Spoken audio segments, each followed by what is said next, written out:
Should we leave it a couple more minutes?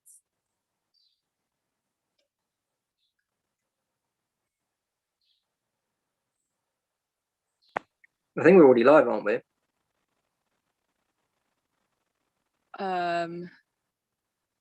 Yes. I'm easy. I'm completely easy. There's no one here though. Oh no, there are people here. Okay. Yeah. Hi guys. Can I just ask everyone that's joining to make sure that they're muted and that their cameras are off as they join? Thank you, thank you. Thank you all for joining. I'm not sure whether we should just wait another couple of seconds just to let people come in, but I think people will come in. Yeah, thank you so much for joining. This is the first live stream that us over in the Lost Along the Line team are doing. Hopefully there's going to be more coming. Yeah, this is one being hosted by HS2Rebellion UK, so we're really grateful to have this platform to share what we've been doing. So yeah, I'm Talia. I've been working as the impact producer for Lost Along the Line, so I've been doing all the social media and all of the promotion and everything. I've also am an activist. I have been on the campaign against HS2 for about a year and a half now. I've spent just over the past year living on site. As you can see, I'm currently in one of the ancient woodlands that are threatened by HS2 on phase 2A of the route. Yeah, I'll speak more about that in a minute. I'll pass over to Ben to introduce himself. Hi everyone, my name's Benjamin Ward. Sometimes I also go by Mothman because I'm pretty obsessed with moths, but I do love all wildlife. And yeah, I've been involved with the HS2 campaign. I was really fortunate to be able to write and present Lost Along the Line, which is the film that we'll be talking about today. And yeah, like, fire any questions over to us. I think the questions are in the chat, so if you want to post any questions, put them in the Zoom chat, and Talia will take a look at those and we'll try to answer them. So I don't know how you want to kick things off, Talia. Yeah, I mean, I've just seen that someone in the chat has said that they're struggling with the audio. I'm not sure if anyone else is having that problem, but please do say if there are any problems with audio or anything during this live stream. Yeah, so we've taken a couple of questions that we have received on social media over the last 24 hours, but we'll be taking questions from the chat on this Zoom link. So if you put any questions you have in there, that would be great. In the meantime, we're going to play the trailer for Lost Along the Line for you. You can watch the full documentary, is now live on our website, so you can go and watch it there if you haven't already. I really recommend that you do because it's a really incredible moving film. But yeah, now we're going to show the trailer for you very quickly. We know that we need this habitat. We know that we're suffering from colossal biodiversity loss. As species have become endangered, they've been added to various lists which define what you can and can't do to them.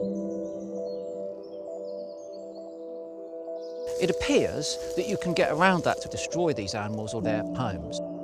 It's about saying, listen, this is important. This is very, very important. Arriving here last night, I thought it might be a bit of a challenge to film this wildlife.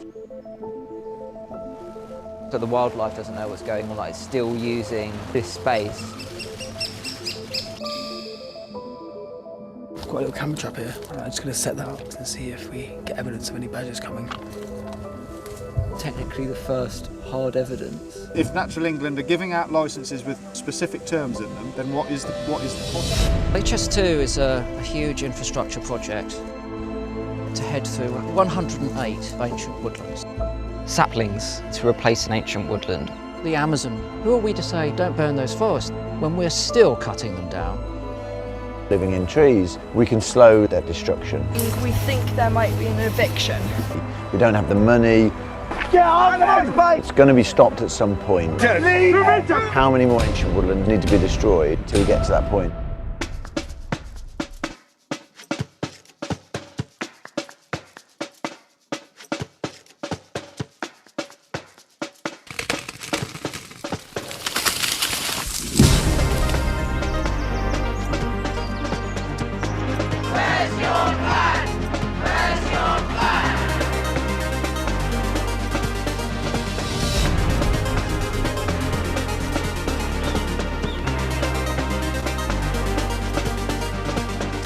we've got 2.4% of ancient woodland left, our natural national treasure.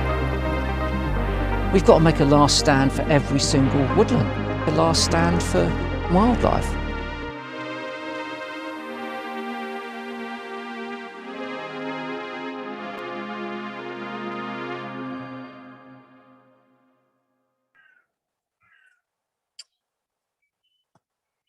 So there you go. Yeah, so I'm not sure if that was a bit laggy for anyone else, but the full trailer and the full documentary are now on our website, which was mentioned there, but it's www.lostalongtheline.com. So you can go and watch that to your heart's content over there. Yeah, so as I said, please do put any questions in the chat. We won't be taking any questions from on social media, but we will from this Zoom. So please put any questions in the chat that you want to ask. But in the meantime, we have a couple that we got from social media that we're going to answer. So firstly, one that we get a lot is how we both got involved, but previous to creating this film, how we both got involved and why we both got involved with the campaign against HS2. Ben, do you want to go first in answering that? Yeah, sure. So as a wildlife conservationist and just generally very passionate about wildlife, I've been involved in campaigning for wildlife and wildlife activism for some time now. And I'd always heard about HS2 and I looked into HS2. And then when some of the deforestation really started to ramp up last year, I was approached by people on the ground to come and check out some of the stuff that was going on. Some of the things I was hearing was absolutely kind of mind-blowing. And I'd also had some previous experience in ancient woodland management with the Wildlife Trust. So I head there primarily about issues with badgers, because badgers are one of our most protected animals in the UK, and they're actually a people's protected animal. A lot of animals are protected because they're endangered or in decline. Badgers, although they're in healthy numbers, are actually a protected animal due to people standing up for them, because back before mid-90s, people just bulldoze over badger sets and destroy badger sets, and there was a lot of badger persecution. So it was from people kind of lobbying that the badger became protected. Just a little fact there. So yeah, I went there to check out some of the badger sets, because apparently I originally went to Crackley Woods in Warwickshire, because apparently the HS2 is saying there weren't active badger sets there, and it was thought that there were, and lots of dead badgers were found around that area of the HS2 construction work. And then as soon as I saw the devastation with my own eyes, I then thought, yeah, I really want to get involved with this campaign. And let alone the fact that I just couldn't believe the amount of ancient woodlands that were being impacted and destroyed, and ancient trees that were being destroyed, especially going from having to, very meticulously work within ancient woodlands previously. But also because the lack of respect and lack of just lack of respect that was given to the ancient woodlands when HS2 was working with them. So then that's how I got involved with the campaign, and then obviously met loads of amazing campaigners along the way. So that's primarily what got me involved with the HS2 campaign against HS2. How was it for you, Talia? So I came more from the kind of activist scene, had been very involved with Extinction Rebellion for a couple of years, as well as like other groups and movements, and was kind of feeling very demoralized by lockdown, and lockdowns kind of making it so difficult to engage with the kind of work and activism that I've been doing previously. And I'd similarly heard about the campaign against HS2 through XR, through Chris Packham's campaign, and went along kind of as lockdown eased up a bit back in May 2020, last year, yeah. And kind of just got hooked being out there and partly seeing the destruction that was happening, but also kind of spending time and getting to know like the incredible communities that were resisting that, that kind of come from a whole range of backgrounds and a real broad and incredible kind of coalition of groups. And especially having worked for so long within Extinction Rebellion, it was really, really wonderful to kind of get out and see what other work was being done and other movements that were being built out there. Yeah, and I kind of just got hooked and spent most of summer and autumn last year on site, and have recently come out again, and I'm in Bluebell Woods, the first time that I've been up north of Birmingham to see what's happening up here. So yeah, I guess that kind of answers that question. Yeah, so I guess we kind of met back at Crackley Woods, where you also met Jimmy back in, is it about June, I think? About May, I think it was. May or June, yeah. And I have a kind of, I also do photography. I have a background in photography and dabble in film, and obviously you were wanting to create this film and had got Jimmy involved, and you were both filming for it, so we kind of both got to know each other and had this kind of shared want to document what was happening. But at what point did you kind of really decide that you were gonna focus solely on this and make something that was just about HS2, and like, why was it that you decided that? I think primarily me and Jimmy had both come with experience in the wildlife filmmaking industry, and I think primarily, maybe more so for me, for me, I've always had like a passion to want to tell a story about wildlife that involves direct action and acting now and protest, because I think that's key for saving biodiversity. And I think that was important. That was important to Jimmy as well. I must say, it's unfortunate Jimmy can't join us right now, who's our director of photography, because he's somewhere filming hippos in Africa right now. But he would love to be here. And he's an amazing cameraman, amazing wildlife cameraman as well.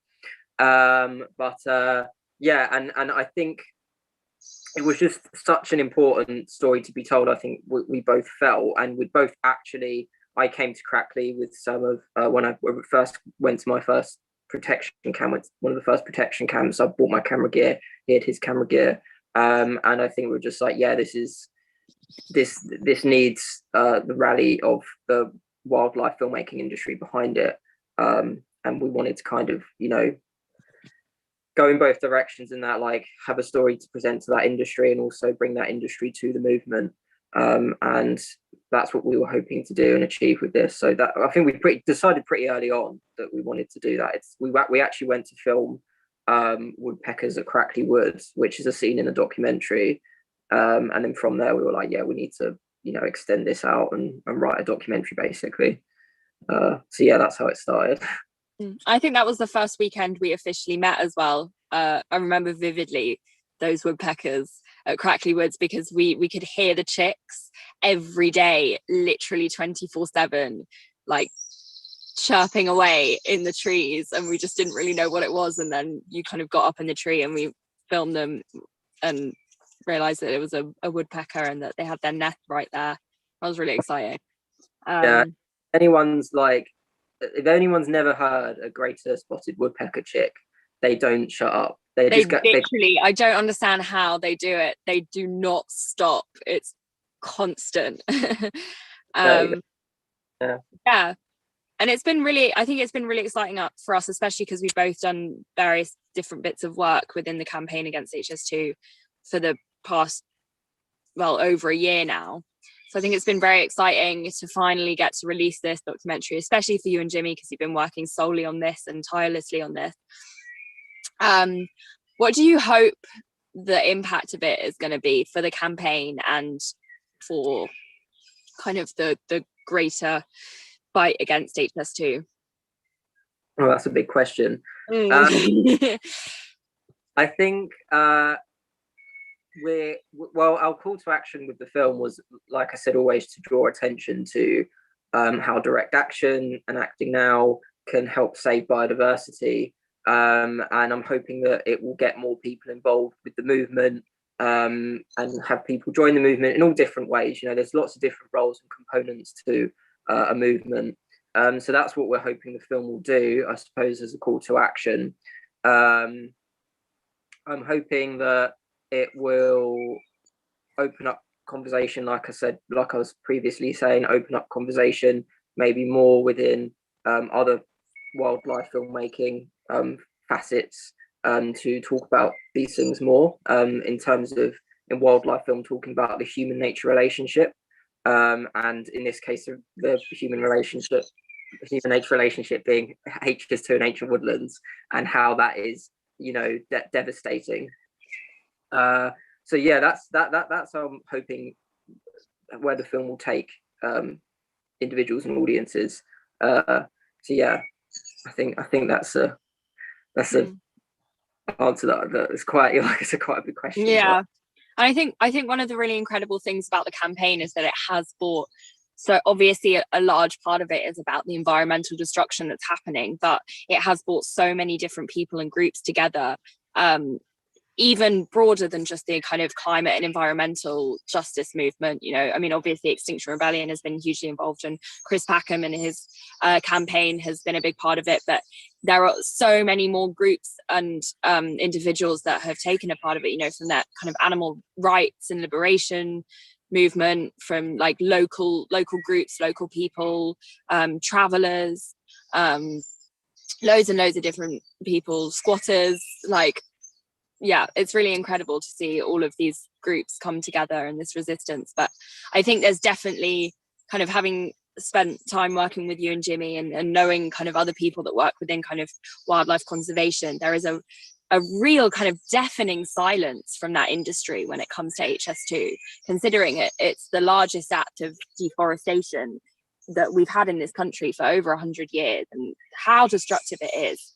It's kind of heartbreaking to see the extent to which so many people within the kind of wildlife and conservation and ecology and like industry are not only not speaking out about it, but how many of them are actively kind of contributing it or complicit to it in some way or another. I mean, obviously with Natural England and everything that they're doing to kind of allow HS2 to go ahead, and the extent, like, so for example, the National Trust being under a non-disclosure agreement with HS2, so they can't speak out about it. But then even I mean, we're just gonna call it out here, but even, like, you know, the Woodland Trust and the Wildlife Trust, they have spoken out about it, and they have done various things. The report from the Woodland Trust has been so important, but they're still, considering the scale of this project, considering the extent to how destructive it is,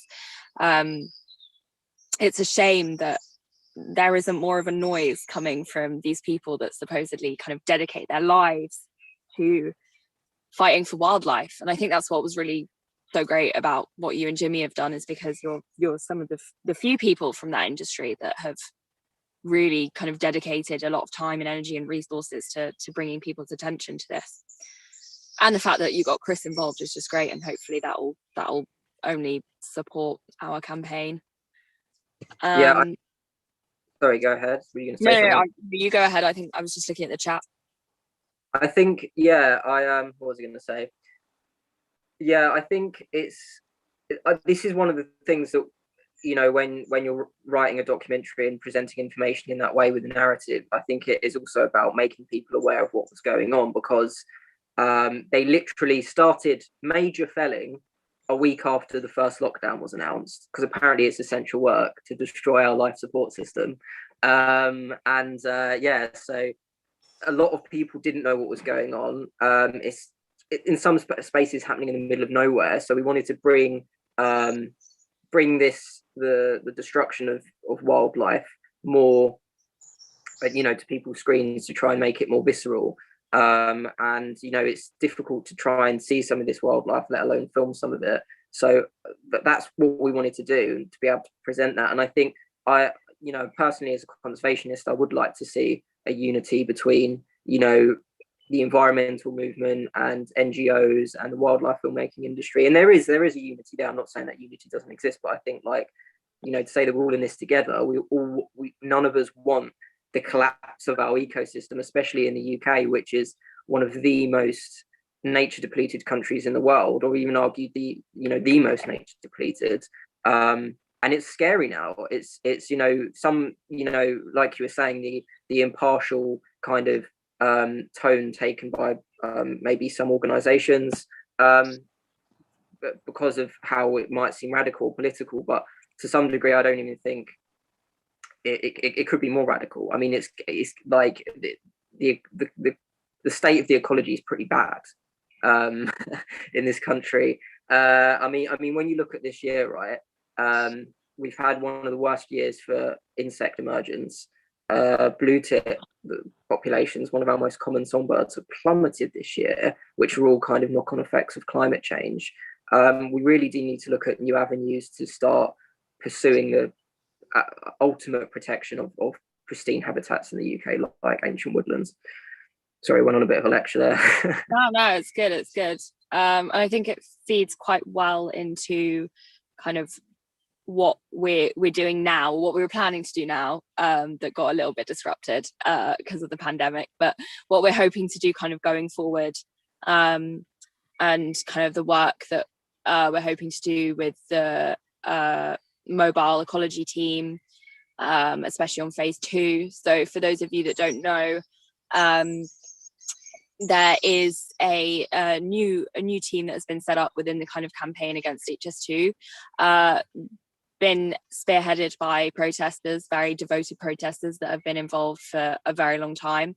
And because of the extent to which Natural England has been so negligent in their surveying and their kind of protection of the habitats and the wildlife that is being threatened by HS2, protesters began to take matters into their own hand and started doing a lot of the environmental and ecological surveys that needed doing, and that led to really incredible discoveries happening. So for example, in Jones Hill Wood, where we found the barber stele, and obviously that's shown in the documentary, and that was a huge turning point for the situation at Jones's.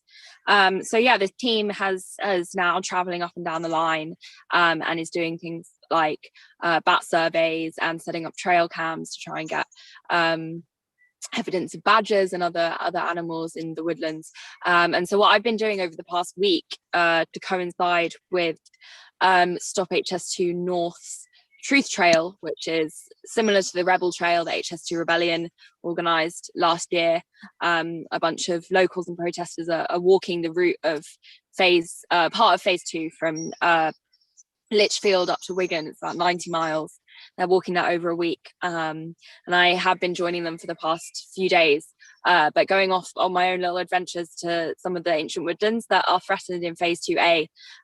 Most of them haven't been touched yet. There's kind of initial groundworks happening in most of these areas, but as you can see just from where I am right now in Bluebell Woods in Staffordshire, there's still incredible wildlife and habitats up here, and I've been trying to document places in which surveys and evidence can be gathered, which has been really incredible. And I think a lot of you worked, obviously Ben, you worked very closely with a lot of protesters on the front lines that have been doing a lot of this work, like Steve and Indra, and you guys documented the active badgers around Crackley. And obviously everyone at Jones Hill Wood has been like so crucial in the work being done to document the bats there. How do you think going forward, like your filmmaking, the work we're doing with the film can kind of work collaboratively with ecological work? Yeah, I think hopefully it will show people that anyone can get involved with engaging and understanding nature, and therefore being able to protect it. What was really great is that we saw ecologists coming on board to the HS2 campaign to give people trainings and even temporary ecology certifications, which allows them to basically go under the wing of an ecologist and go and find evidence of wildlife species. So it hopefully will go to show that anyone can get involved with protecting endangered species in the UK, and being able to get involved with surveys to do that. It's really crucial. I think what HS2 are relying on was, the British public not knowing enough about endangered animals and how they're protected and where to find them and how it works. And obviously a lot of these spaces, like I said, are in the middle of nowhere, and that no one will be watching. That they'll be able to get away with this. No one's going to be watching. There's going to be no ecologists, and that's why the camps were so important, not just to stop the destruction of trees, but to hold HS2 accountable, to be able to witness all sorts of crimes, primarily, quite importantly, wildlife crimes. So I think hopefully if that's highlighted in the film, or people get that from the film, then that's quite an important thing. And that leads really well onto a question that we've got actually from Facebook, just because there's not as many questions in this chat, but there are a couple that we will get to. But there's one really important one that fits quite well with that from Facebook. Someone asking, let me just get it up so I can read it properly. Is another legal challenge possible, if not regarding the crimes against wildlife, against the lack of current reevaluation for the need of HS2 post-COVID? And I think, it's really interesting. A lot of people don't know the extent to which we're not only occupying forests and living in trees, but there's actually been a lot of legal cases from our side brought against HS2. There was obviously Chris Packham's Stand for the Trees campaign and his legal proceedings that he unfortunately didn't win, but he was working tirelessly on. Sarah Green obviously recently won her legal battle to try and get HS2 to hand over all the information and paperwork that they had on the Chilterns viaduct and the contamination of the aquifer in the Chilterns, and all of their statistics on the extent to which that will contaminate the water of a large population of London. And that was really, really important because that information had been hidden from the public, and especially people that were going to be affected by it. At Jones's, we managed to halt felling because of the findings of Barbasdale bats. And that was an incredible win for the campaign. And unfortunately, that was then overturned and the felling happened anyway, despite the evidence that we found and despite the evidence that showed that wildlife crimes were being committed.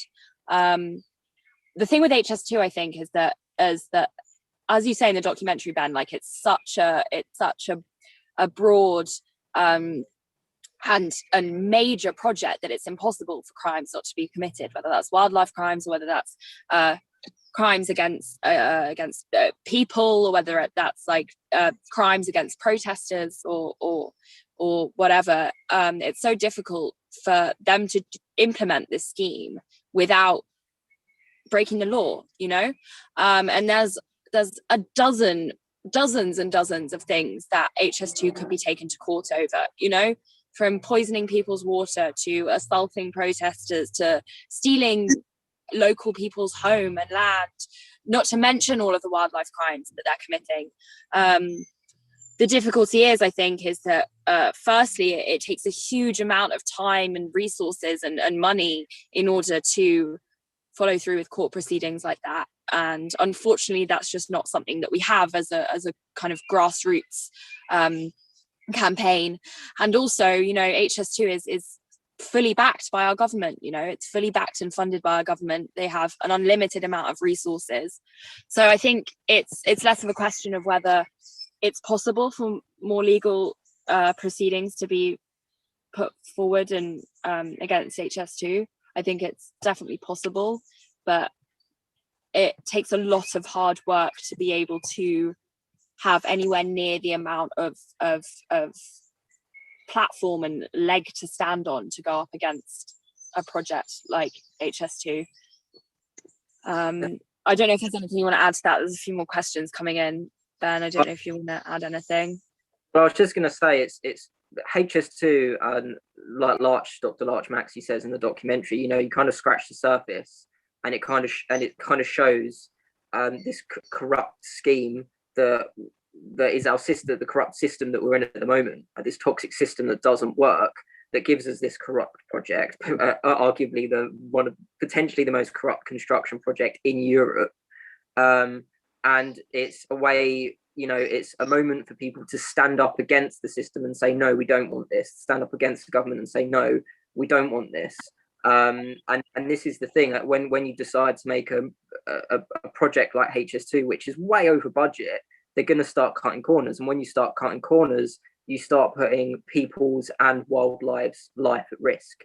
So it should have just gone, no, this is too expensive. No, we can't afford to lose any more ancient woodlands in the UK. But yeah, it just seems to continue perpetuating. But if we stand up as people and say no, and hold them accountable, and say no, look, we notice what you're we can notice, we're noticing what you're doing. They relied, I think a large part of HS2 only started to go forward because the construction basically started happening during lockdown, when people weren't there to witness it.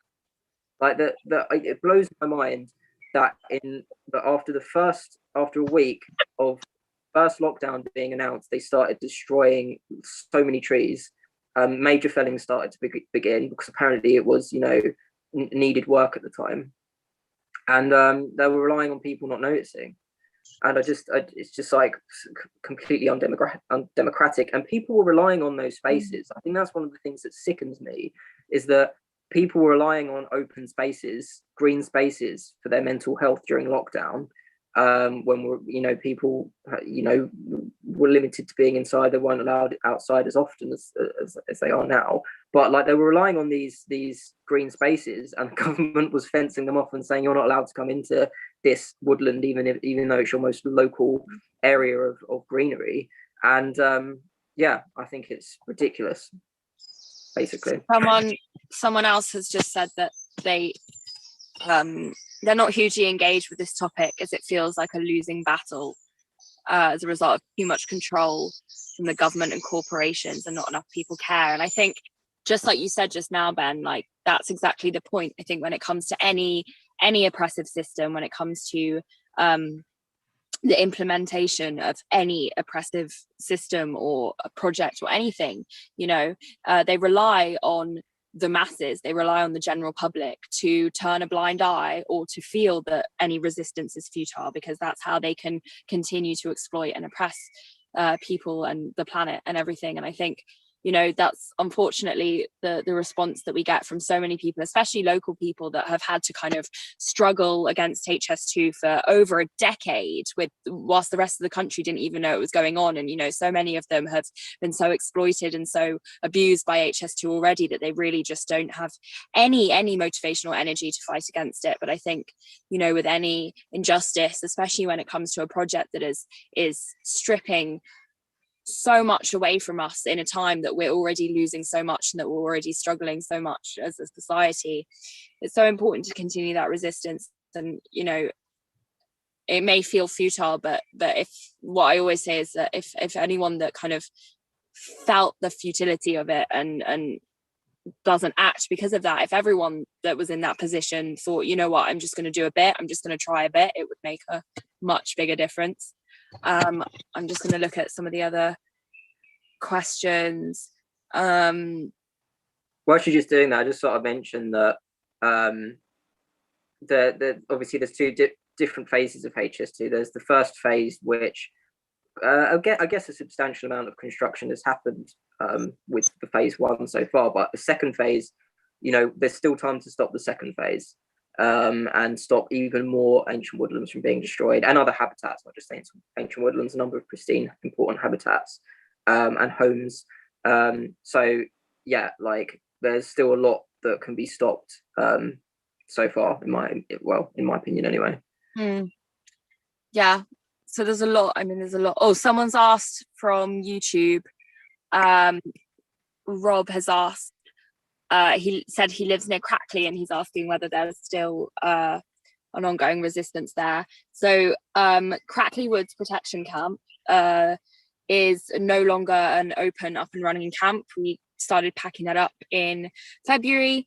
I think there still needs support. I think there was word of a potential new site popping up in the area. So if there are locals that have capacity and are willing to support, there are still people in the area that are helping to pack down Crackley site and potentially looking to move to a new site There's also Welsh Road, which is still very much active and up and running, which is near Offchurch, which really desperately needs support at the moment because they've just received notification of plans to close the road that it is on in order to widen it, which means that the site there will potentially be evicted.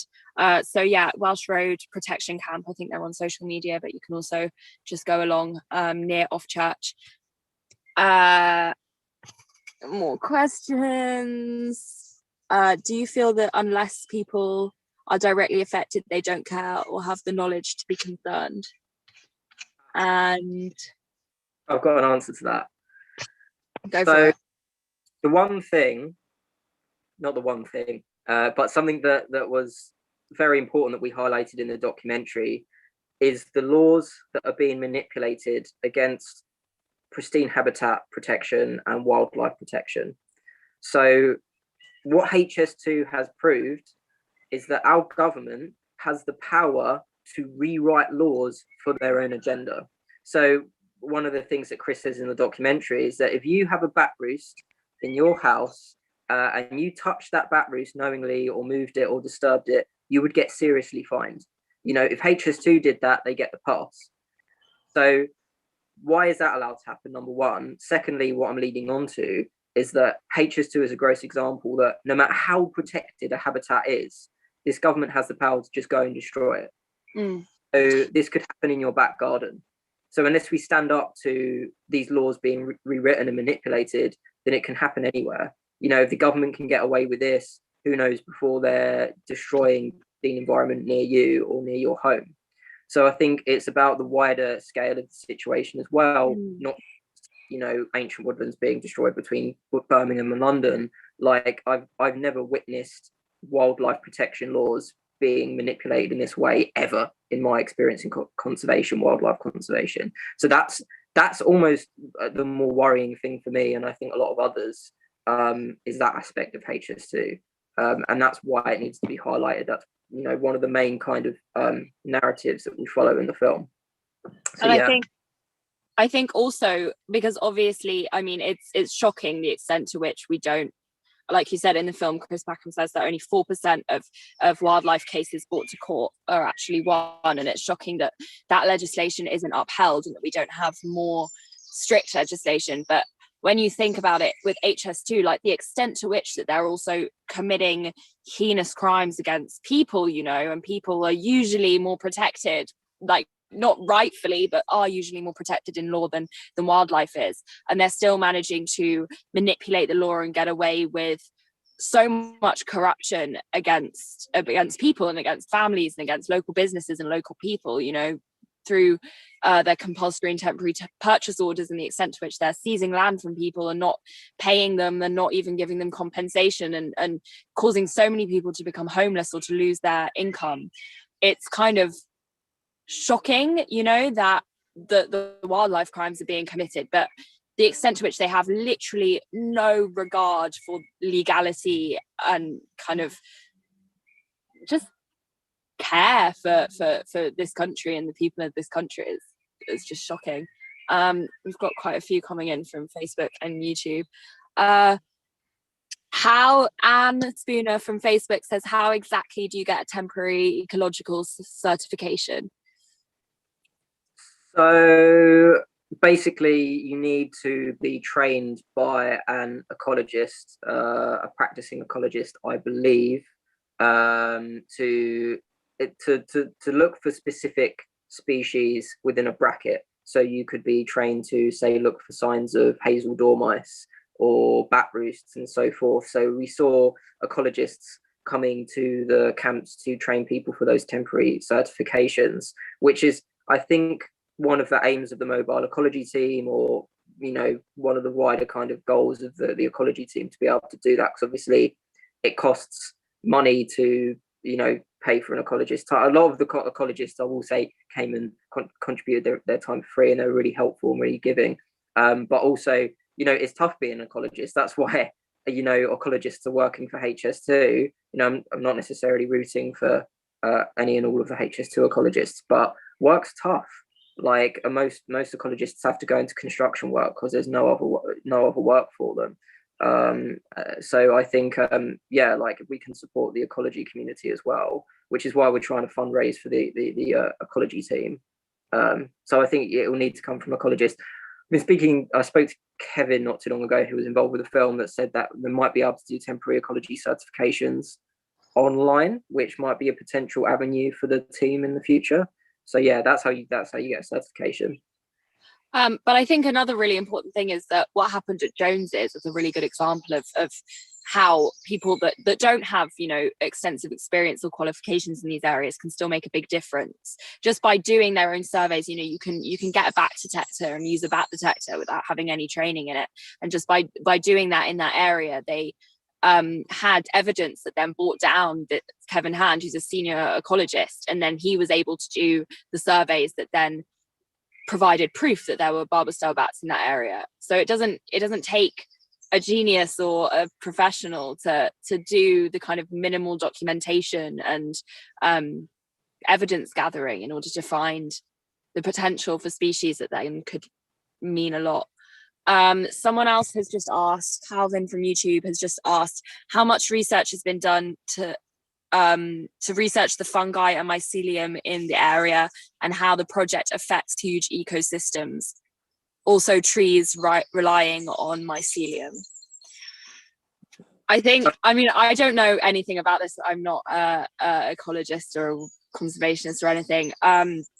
What I will say is part of the negligence of HS2 is the extent to which they bring ecologists in that do the bare minimum of surveying. They do the bare minimum of checking. As we said, like the first time that Ben went to Crackley, they'd said there were no active badger sets, and after one night of setting up trail cams, we found that wasn't true. They do the bare minimum. Natural England has been completely negligent in doing the right work. So when it comes to finding the impact and understanding the impact of HS2 on whole ecosystems and mycelium networks and all of this, like they're not going anywhere near that, you know. And this is the thing, this is the joke about what they're saying about their mitigation and how they're saying that, you know, it's only a small percentage of the ancient woodlands that they're affecting, but they kind of neglect to pick up on the fact that even if you're only chopping down a portion of an ancient woodland, even if you're only chopping down a 16th of it, a few trees, like these are complex, ancient, hundreds of year old ecosystems that work as a system. You know, they don't work as individual trees and individual species. Like it all feeds into the whole system, and you can't hope to destroy part of it without having a severe impact or destroying all of it, you know. But yeah, HS2 from their side is not doing anything to that extent, and yeah, it's just unfortunate the extent to which all of these ecosystems are just going to be destroyed, and we don't even realize the extent to which that will have an impact, you know. I don't know if Ben, you want to add anything onto that?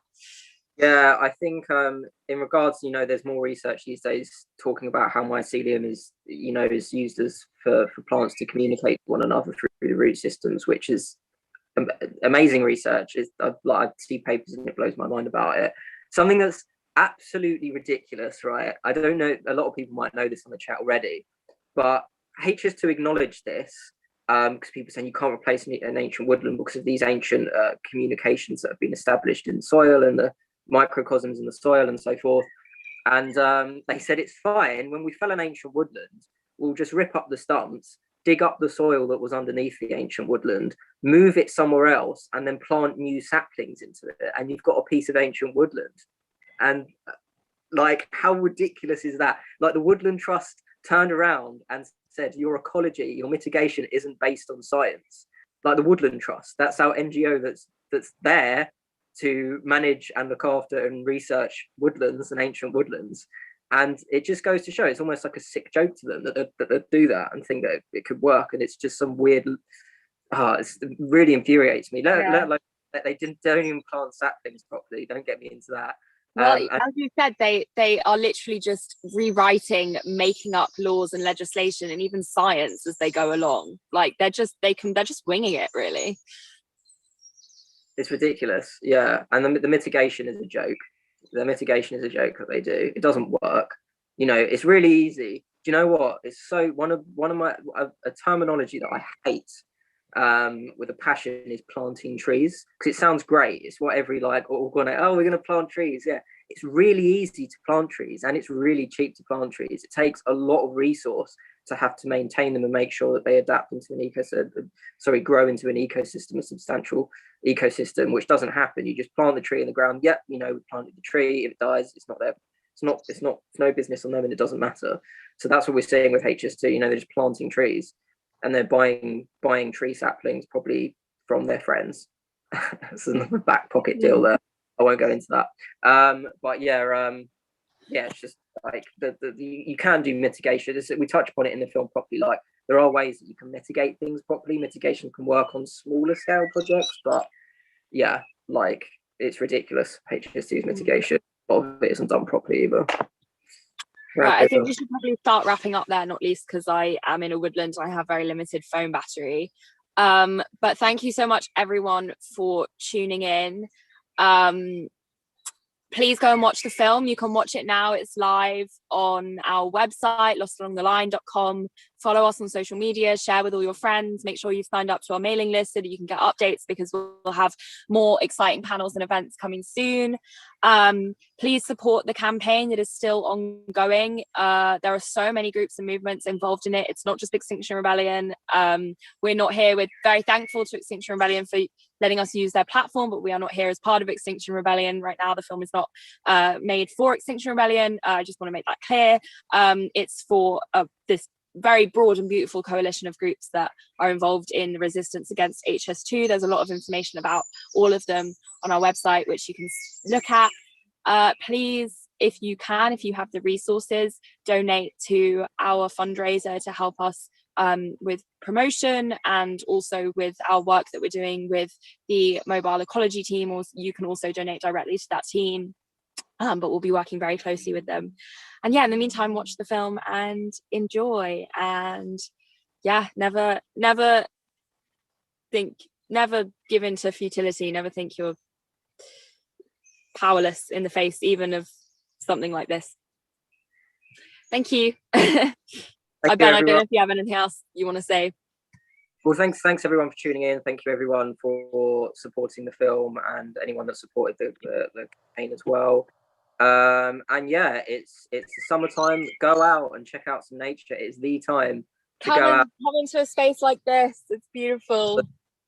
To understand it is to love it, and to love it is to care for it. So, you know, go and go and do some butterflies. You know, it's a great time of year for butterflies. Well, usually it is. It's been a bit of a bad year for insects, but go out. Let's leave it on a positive note. Yeah, no, go out and check out your local ancient woodlands, and yeah, embrace some wildlife. But thank you, everyone. Thank you, and thanks, Talia, and thanks to Richard, who stopped us with the stream. Okay, have a good night, everyone.